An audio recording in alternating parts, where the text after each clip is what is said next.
समजा एखादे अपूर्णांक आपल्याला दिलेत, एक्झाम्पल घेऊ 6/7, 1/7, 4/7 आणि 15/7. म्हणजे आता इथे काय दिसतंय आपल्याला, सगळ्या संख्यामध्ये या संख्यांचा छेद जो आहे समान आहे, 7 7 7 7.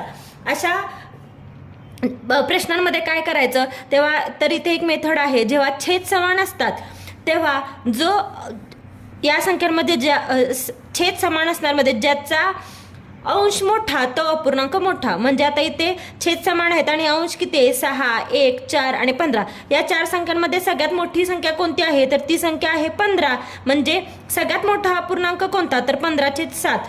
म्हणजेच काय, थोडक्यात छेद समान ही झाली आपली कंडिशन.